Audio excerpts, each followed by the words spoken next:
This profound quote speaks to the power of sound, a seemingly ordinary aspect of our everyday lives. We often take it for granted, yet it permeates every moment, from the hum of traffic to the chirping of birds. Sound is such an integral part of our reality. But what if I told you that all these varied sounds may have emerged from a single primordial vibration? Many traditions all over the world speak of a primordial sound that was present at the creation of the universe, a sacred sound of the cosmos coming into being. Ancient texts such as the Vedas and the Upanishads describe this sound as Aum. The utterance of Aum is believed to echo the primordial vibration from which existence itself arises. Chanting it is said to bring us into resonance with the source of creation. That's why Aum is considered the most sacred syllable in many spiritual traditions. Sound is one of the most fundamental aspects of our existence. But where did sound come from? How did it originate? And how can we come to know the most ancient and powerful sound of all? In this video, we will learn about the origin, meaning, and significance of Aum. We will see how it is related to various traditions, sciences, and philosophies. We will also see how it is related to ourselves, our consciousness, and our well-being. So be sure to watch this video until the end. Many ancient spiritual traditions speak of a primal vibration or sound that was present at the creation of the cosmos. Modern science has its own explanation for the origin of the universe, the Big Bang Theory. What's fascinating is that these ancient ideas and modern scientific theories may actually be complementary.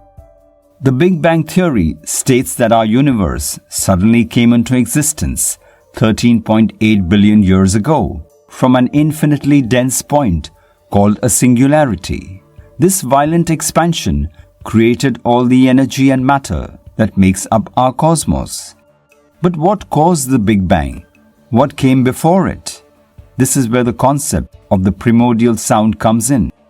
In the late 1960s, scientists discovered the cosmic microwave background radiation, the thermal radiation left over from the Big Bang that fills the entire universe. When analyzed closely, this background radiation has small fluctuations and patterns.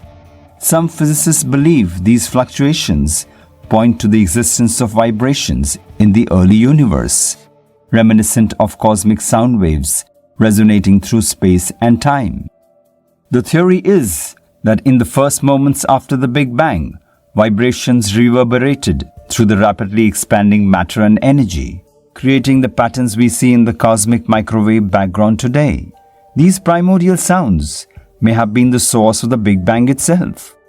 The unified quantum field theory brings quantum mechanics and relativity together to explain these possible primal vibrations. According to this theory, a unified field of fluctuating quantum energies filled space before the Big Bang. Within this quantum field, random vibrations occurred, finally reaching a critical mass that triggered the sudden expansion and creation of our familiar dimension of space and time.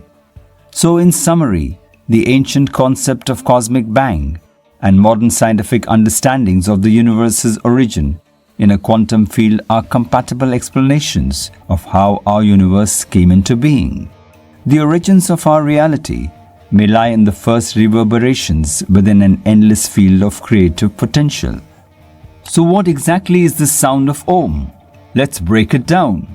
When Aum is intoned, the three syllables cover the entire spectrum of vocal organs in the human body. The A begins in our navel, reverberating in our diaphragm and lungs. The U travels up the air canal and throat all the way to the mouth, where it rolls over the tongue and vibrates at the lips as M. Combined together as one complete sound, Aum signifies the complete range of speech and language. Modern acoustic research has found the frequency of Aum correlates to the cosmic background wave of 7.83 Hz, which is very close to the average frequency of alpha brain waves in humans. This affinity with the vibrations of our brains may explain why chanting Om has tangible effects on mood, anxiety, and mental clarity. The practice of Om chanting has been shown to slow down breathing, lower blood pressure, and induce deep calm and concentration when sustained over time. The cyclic repetition of Om during meditation resonates through the body and seems to shift our brainwave states into that relaxed but focused alpha state. Many spiritual teachers instruct disciples to chant Om consistently over months and years to refine our energetic vibrations and consciousness, bringing us into greater alignment with the hidden primordial field that flows through all things. It's a profound idea that by vocalizing this ancient seed sound, we rediscover our own source too, our own essential connection to this vast creation.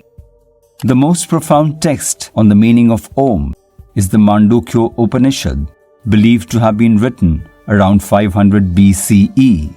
This short scripture is entirely devoted to the symbolism and philosophy behind Om. It states that the three phonetic parts of Om, A, U, and M, correspond to the past, present, and future respectively. Om therefore encapsulates all of time and the totality of experience. The Mandukya Upanishad also equates Om with the three states of consciousness: waking, dreaming, and deep sleep. The first aspect of Om is called Vaishvanara. It represents waking consciousness and manifests as gross reality that we experience through our physical senses. This state governs our conscious mind and individual consciousness. The second aspect of Om is called Tejasa, which represents dreaming consciousness or subtle reality, which manifests in dreams and imagination. It governs our unconscious mind and collective consciousness.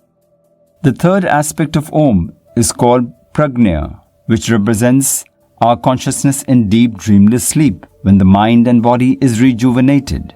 This state manifests our causal reality, which is the underlying blueprint of our being.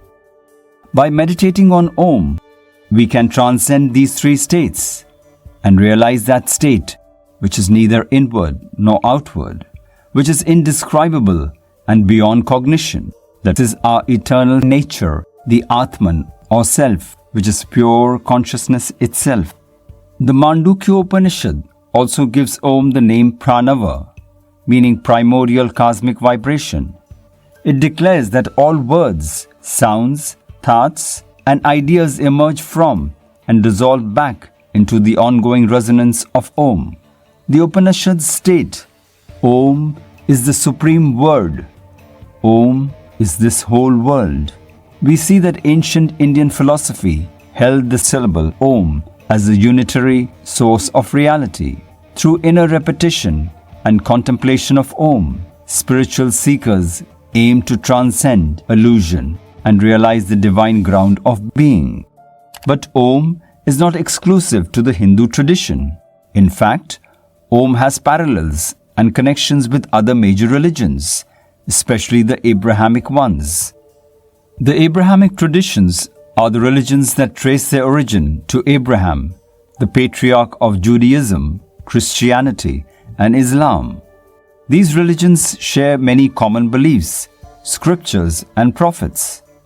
They also share a common concept of the sacred word, the sound that God used to create the world. In the Bible, the sacred word is mentioned in the very beginning. In the beginning was the Word, and the Word was with God, and the Word was God. He was with God in the beginning. Through him all things were made. Without him, nothing was made that has been made. John chapter 1, verse 1 to 3.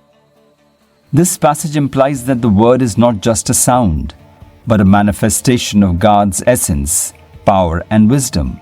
The word is the expression of God's will, the instrument of God's creation, and the reflection of God's glory. But what is the name of this word? How can we pronounce it?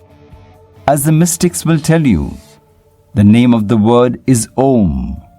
It is the original sound of God, the sound that precedes all languages and the sound that encompasses all meanings.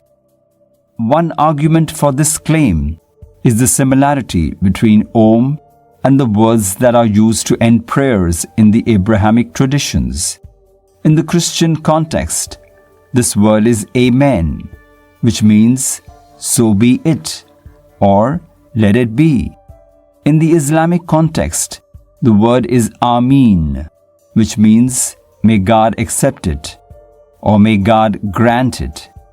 Both words are derived from the same root, which means truth, being, or certainty. Both words are used to affirm, confirm, and seal the prayers. Both words are pronounced with the same three sounds, A, M, and N. These three sounds are also the same sounds that make up Aum. Aum is composed of three syllables, A, U, and M. The U sound is pronounced as a long O, which makes it sound like Om. The N sound is the nasalization of the M sound, which makes it sound like Om. Therefore, Om, Amen, and Amin are essentially the same word, the same sound, and the same vibration. They are the names of the sacred word, the sound of God's dynamic power, and the sound of creation. But how does all this connect to our own inner experience? How does this knowledge help us in our daily life? In this information-dense and noisy world, the sound of Om can help us reach stillness, since it is the sound of absolute stillness itself. In the deepest state of meditation, when the mind transcends thought and chatter, a deep inner quietude can be experienced. This stillness can be felt resonating deep in our core. Rumi, the famous Islamic Sufi mystic, says, "Listen to the silent language of the universe." This silent language can be interpreted as the subtle sound of Om, the sound of pure consciousness underlying all existence. Chanting Om can be a powerful tool to access this inner stillness and experience a profound sense of peace and well-being. Om is not just a sound that we hear or chant. Om is a sound that we feel and experience within ourselves. Om is a sound that connects us to the source of all creation, the essence of all reality, and the love of all beings. Om is a sound that heals, inspires, and transforms us by turning our body and minds to the vibration of infinite creative potentiality. But don't just take my word for it. Try it for yourself. Practice chanting Om regularly and observe what changes happen in your life. You may notice that you feel more relaxed, more focused, more joyful, and more connected. You may also notice that you attract more positive events, people, and opportunities, allowing you to discover new insights, abilities, and potentials. Chanting Om is not a religious practice. It does not matter what your faith, culture, or background is. Om is universal, inclusive, and accessible to all. Om is the sound of your true self, your divine nature, and your ultimate destiny. If you enjoyed this video, please like, share, and subscribe to this channel for more videos on spirituality, science, and philosophy. Thank you for watching.